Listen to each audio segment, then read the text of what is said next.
Acabamos de acompanhar uma reunião aqui na Câmara de Vereadores de Marechal Cândido Rondon com o reitor da IFPR e algumas autoridades do município. Acompanhe agora a coletiva de imprensa. Nós estamos no Paraná enquanto Instituto Federal desde 2008, mas temos uma origem na Escola Técnica da Universidade Federal do Paraná.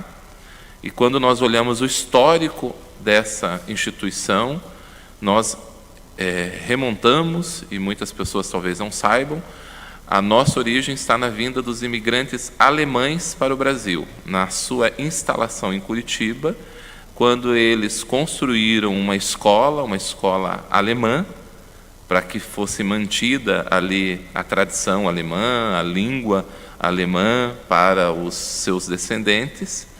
E esse processo depois, ao longo do início do século passado, culminou com que essa escola, que inicialmente era só de meninos, passasse a atender meninas, e depois fosse vocacionada para a oferta de cursos profissionalizantes.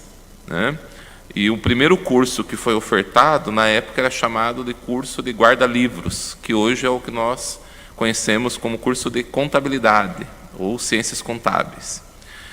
E por conta daquele período emblemático que foi da Segunda Guerra Mundial e do fato do Brasil ter se aliado aos países contrários à Alemanha, essa escola foi tomada pelo governo à época, e aí, na sequência, devido à constituição do que hoje nós temos como Universidade Federal do Paraná, essa escola passou a fazer parte da Universidade Federal do Paraná. As suas instalações físicas ficavam onde hoje é a Praça do Homem Nu, em Curitiba. Houve uma revitalização, para quem conhece Curitiba, daquele centro, e ali foi destruído, era um prédio muito, muito bonito, inclusive. A área onde hoje é o Hospital de Clínicas pertencia também a essa escola, e foi, aí passou a fazer parte da Universidade Federal do Paraná. Eu conto um pouco disso porque é importante a gente entender a nossa origem. Então, quem visita o campus Curitiba hoje, que é o campus mais antigo, o maior campus do Instituto Federal do Paraná, às vezes se depara com alguns quadros mais antigos, ali da década de 40, da década de 30, de formaturas da época, e identifica ali uma história que é uma história centenária. E hoje essa unidade, que era em 2000 até 2008 um setor da Universidade Federal, a Escola Técnica, ele se expandiu muito rapidamente no Paraná, com a criação dos Institutos Federais em 2008 pelo presidente Lula. Inicialmente, Curitiba, Paranaguá e Foz do Iguaçu. Hoje nós estamos presentes em 26 municípios. E estamos indo com um anúncio que foi realizado no ano passado, da criação de 100 novas unidades no Brasil, para 31 municípios. Dessa forma, quando nós olhamos onde está presente e onde estará presente o Instituto Federal do Paraná, nós vamos observar que em torno de 60% da população paranaense, quer dizer, considerando esses municípios, que nós temos municípios de grande porte, também municípios de população na faixa de 20 mil habitantes, estão cobertos com a instalação de uma unidade que tem suas características bem peculiares. Porque o Instituto Federal do Paraná compõe uma rede de 41 instituições no Brasil.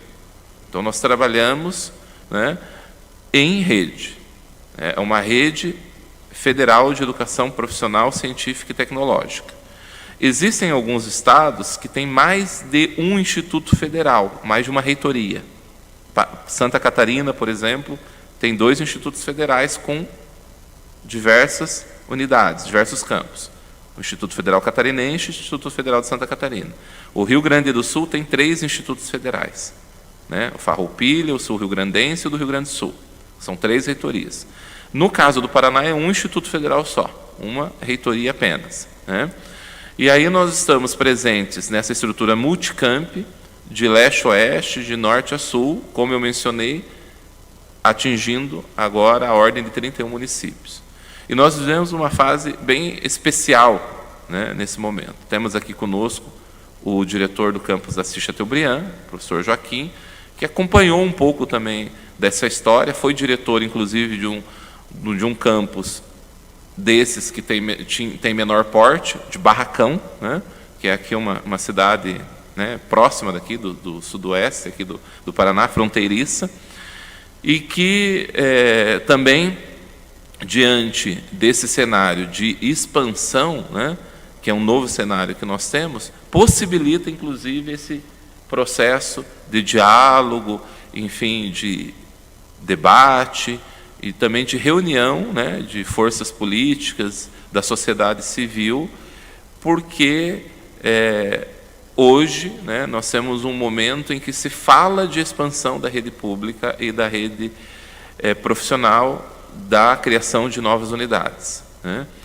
E esse espaço ainda está aberto, né? Claro que não é um processo simples, ele é um processo complexo, né?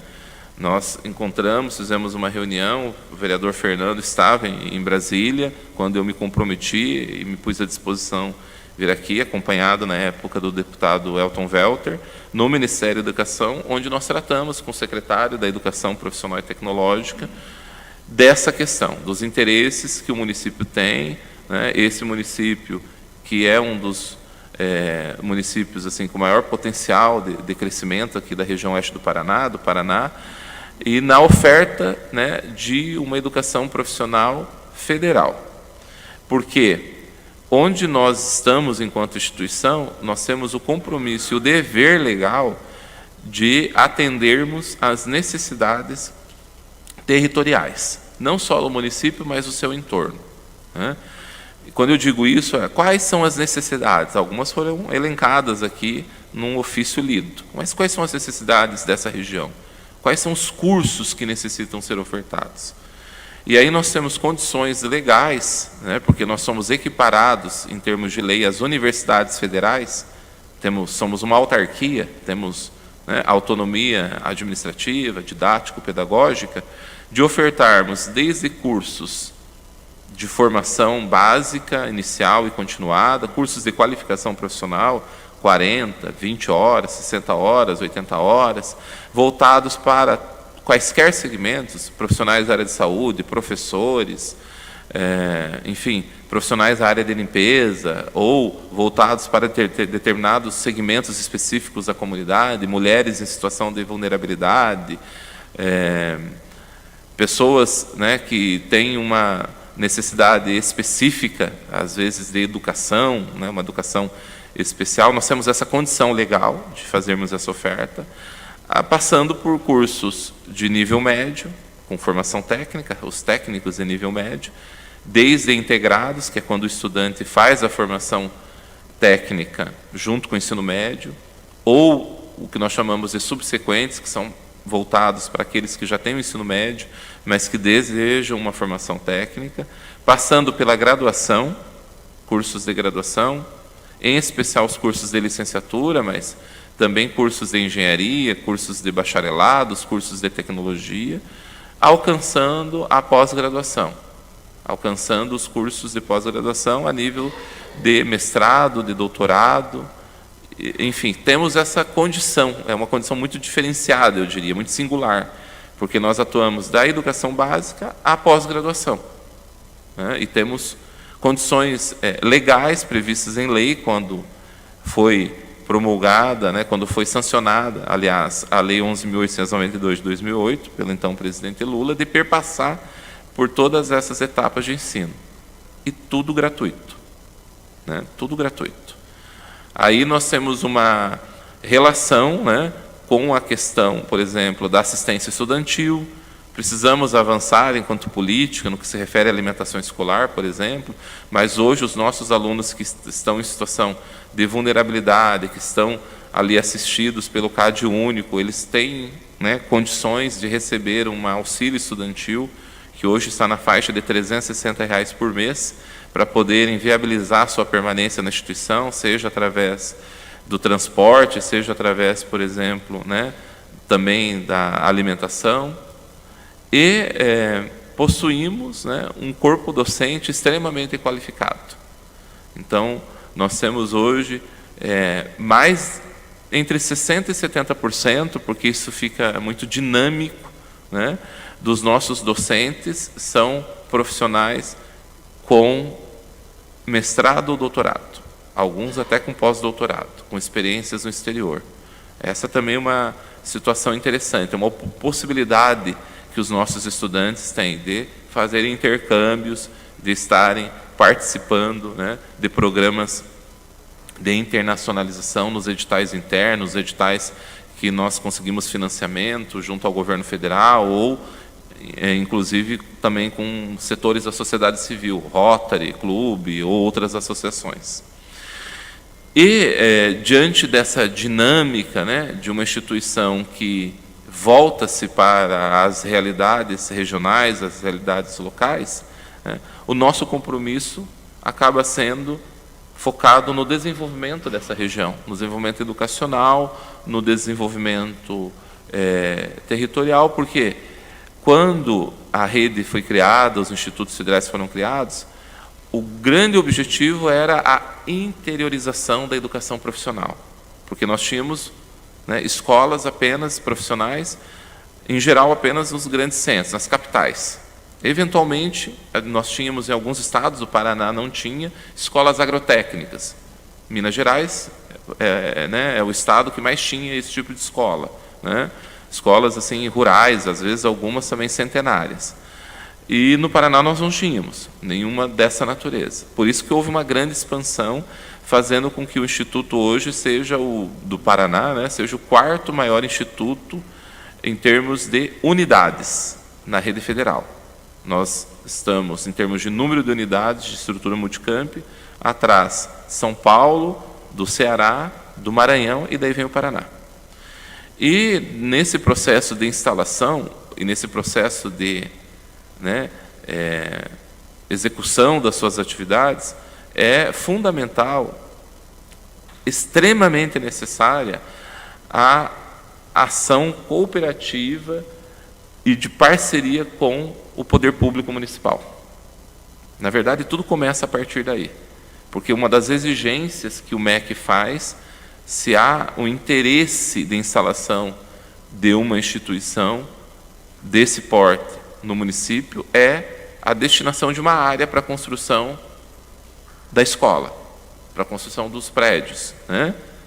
E uma área mínima de 50 mil metros quadrados. Às vezes as pessoas se perguntam, mas tudo isso, por quê?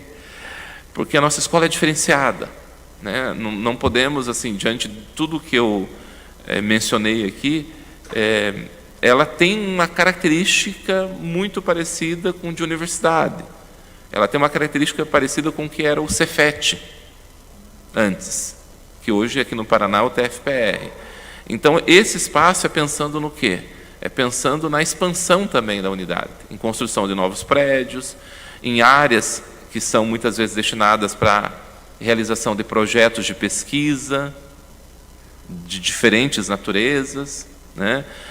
Em áreas que são voltadas depois para a construção, né, de laboratórios, para a construção de outros espaços, muitas vezes em cooperação ou em colaboração com empresas que estão instaladas na região. Muitas vezes há um interesse de uma determinada empresa em desenvolver uma determinada tecnologia, e ela não precisa do quê? Dessa parceria com uma instituição de ciência e tecnologia para desenvolver.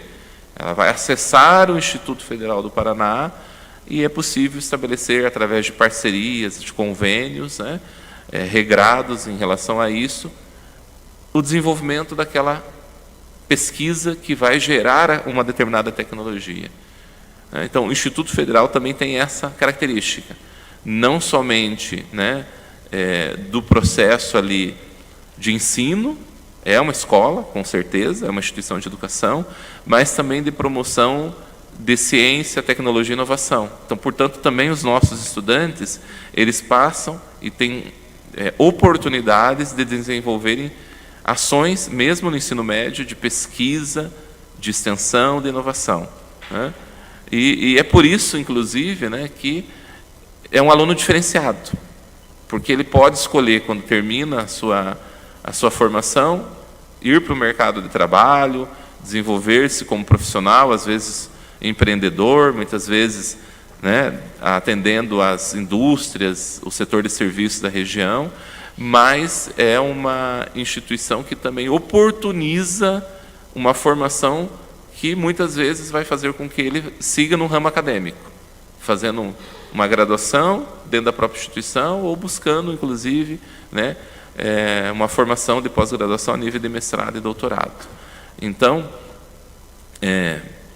quem conhece o Instituto Federal, quem dialoga com os estudantes do Instituto Federal, né, ontem participamos de uma formatura aqui em Toledo, no Bioparque. Toledo é um dos municípios que foi atendidos, né, nessa expansão dos 5 municípios: Toledo, Cambé, Cianorte, Maringá e Araucária. São 5 municípios que receberam novos campos, né, nesse anúncio feito em 2024, no ano passado. Mas nessa formatura, né, todos os estudantes, alguns já com aceite para ingressarem em universidade em Portugal, outros já aí com aprovação e desenvolvendo, né, uma formação em inteligência artificial. Ali era técnico-informática, né, a formatura. E todos eles reconhecendo como o Instituto Federal foi importante, assim, foi uma oportunidade importante na sua formação, na sua constituição, enquanto, enfim, cidadãos e cidadãs. Então, é uma escola, né, que é pública, como eu falei, né, é federal, tem, assim, uma característica, né, de uma excelente formação, com os seus estudantes sendo os que os melhores ranqueiam nos exames nacionais, como o Enem, por exemplo, né? E é uma instituição que precisa, que tem no seu cerne, que tem na sua Constituição, a necessidade de estar vinculada com o município e com a região. Portanto, o trabalho em parceria com os municípios é fundamental. Começa com a destinação do terreno. Alguns municípios, inclusive, propõem e conseguem, né, aí é uma questão de uma avaliação também aqui do município, entregar um terreno já com uma construção inicial, um bloco para início das atividades, né? Desses 5 municípios que eu citei, Araucária, por exemplo, é um que já está entregando com uma estrutura construída, né? Faz a doação, né? Então, portanto, a importância também, num processo dessa natureza, da Câmara de Vereadores estar junto no processo, porque a doação passa pela Câmara.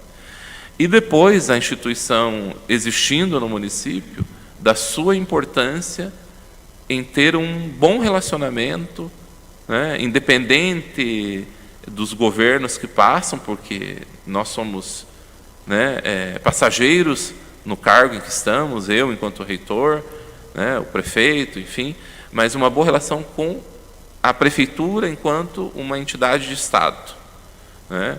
Por quê?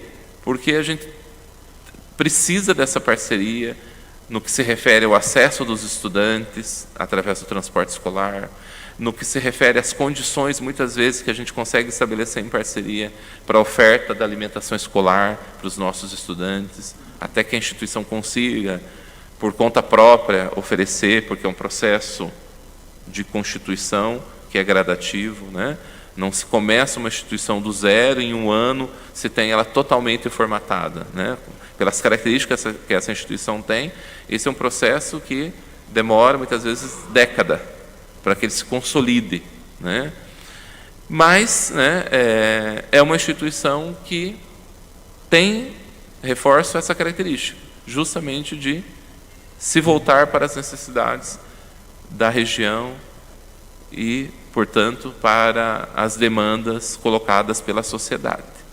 Então, nesse sentido, eu quero, né, finalizar a minha fala dizendo que nós enquanto gestão, né, temos essa preocupação dessa boa parceria com as prefeituras, entre os municípios onde nós temos campos, que estamos abertos a discutir, a, enfim, encaminhar, a também colocar, né, assim, de forma processual, qual é o caminho, quais são as etapas necessárias para que um campo seja instalado, né, e estarmos juntos nesse processo, porque é importante também frisar que a decisão final não é o do reitor. Às vezes as pessoas pensam, é o reitor que decide onde instala. Não, não é.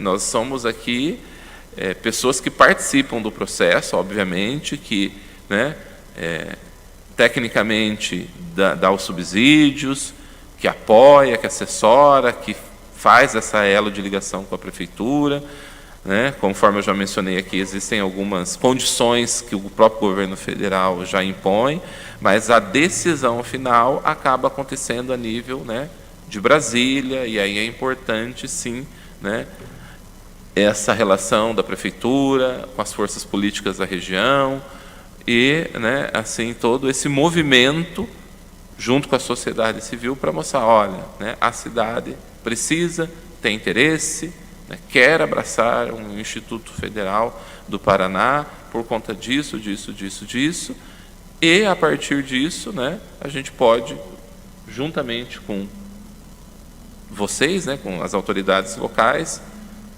buscar, encaminhar e reforçar esse apoio, essa necessidade, esse interesse, para que a cidade seja contemplada.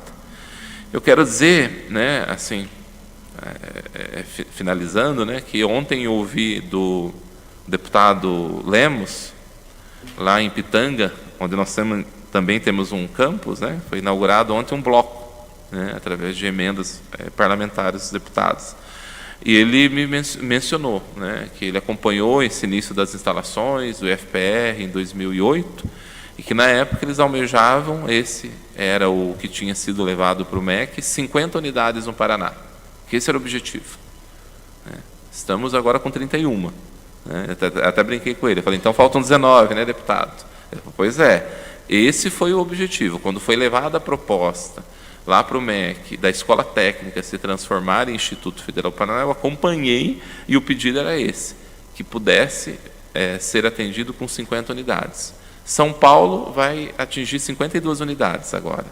Mas São Paulo tem uma característica um pouquinho diferente, apesar de ser um estado grande, né? Eles têm muitas ETECs lá, as escolas técnicas que são também tradicionais em São Paulo, né? Então, 52 unidades, que é o maior Instituto Federal do Paraná, né?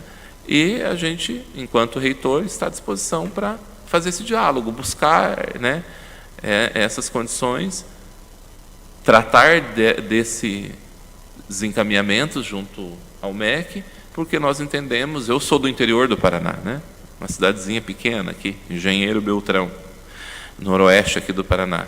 Então, eu me lembro que eu precisei ir para Curitiba para poder fazer faculdade. Então, a gente sabe da importância, na época, pouquíssimas, não existia, hoje tem ainda a UTFPR em Campo Mourão, na época não existia, da importância de você ter a interiorização da educação profissional e o quanto ela dá possibilidades de crescimento para o município, com certeza, mas para as pessoas também.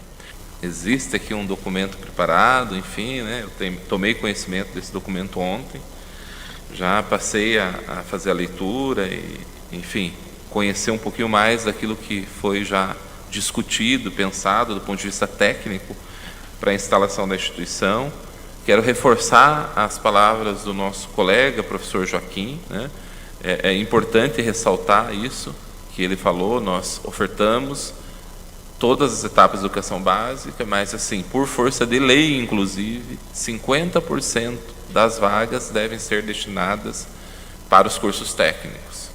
E para os atuais campos que foram anunciados, esses 5 que eu mencionei, existe uma outra meta, não é uma meta que está, digamos, na lei, mas é uma meta que o MEC tem dado para nós, tem trazido para nós e tem colocado, em documentos ali de termos de compromisso, né, nesse tipo de documento, que 80% das vagas sejam destinadas para os cursos técnicos, tá?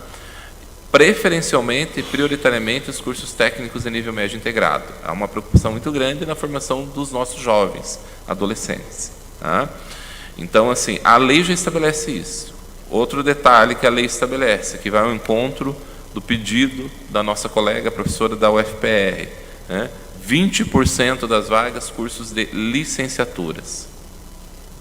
E 30% daí a gente tem, né, uma liberdade aí, que é onde entram aqueles cursos que eu mencionei, bacharelados, tecnólogos, pós-graduação, tá? Então, por força de lei, a gente já...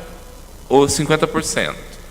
Pelo que o MEC tem nos solicitado e pelos termos de acordo de compromisso que temos estabelecido, para esses campos que estão iniciando as atividades, iniciar com os cursos técnicos de nível médio integrado e buscando atingir 80% das vagas. E, na sequência, os cursos de licenciatura, porque 20% delas deveriam ser focados na formação de professores, né, nos cursos de formação de professores. Então, tendo isso em mente, né, é importante a gente ter essa sensibilidade também enquanto comunidade, enquanto sociedade aqui de Marechal Cândido Rondon, para que também, né, essas solicitações sejam atendidas, porque isso também é um critério ali que o próprio Ministério da Educação tem pontuado, no sentido de que essas unidades, elas precisam vocacionar a sua formação, a oferta de cursos dentro dessa vertente, dos cursos técnicos, prioritariamente integrados, e na sequência dos cursos de licenciatura. E, claro, podemos, dentro daquele espaço que existe ali, né, ofertar na sequência, no sentido da verticalização, já colocada aqui pelo professor Joaquim, né, ofertar cursos de bacharelado, de tecnólogos, né, mas a prioridade nesse momento é a oferta dos cursos que têm essa natureza. E fico feliz, satisfeito, né, com o apoio aqui e a declaração, né, esse compromisso declarado do prefeito Adriano, porque isso, sem dúvida nenhuma, é fundamental. Tá? E até para finalizar a minha fala, esse tem sido assim o passo inicial na instalação dessas novas unidades. Esse contato com a prefeitura, e a gente está em fase agora, por exemplo, do que? De dominialidade do terreno. Todos os processos estão em cartório, para que o Instituto Federal tenha a dominialidade do terreno que foi oferecido pelas prefeituras que eu mencionei aqui, a fim de que aí nós possamos seguir para a fase licitatória do projeto de construção do bloco didático e, assim, consequentemente, iniciar as obras esse ano. E quando a prefeitura se põe como parceira em todas as etapas, isso acontece de uma forma muito mais eficiente, mais rápida, mais célere, e a gente consegue atender as expectativas e as cobranças que o Ministério da Educação também faz mais rapidamente, e, consequentemente, o campus se torna uma realidade mais, né, rápida também.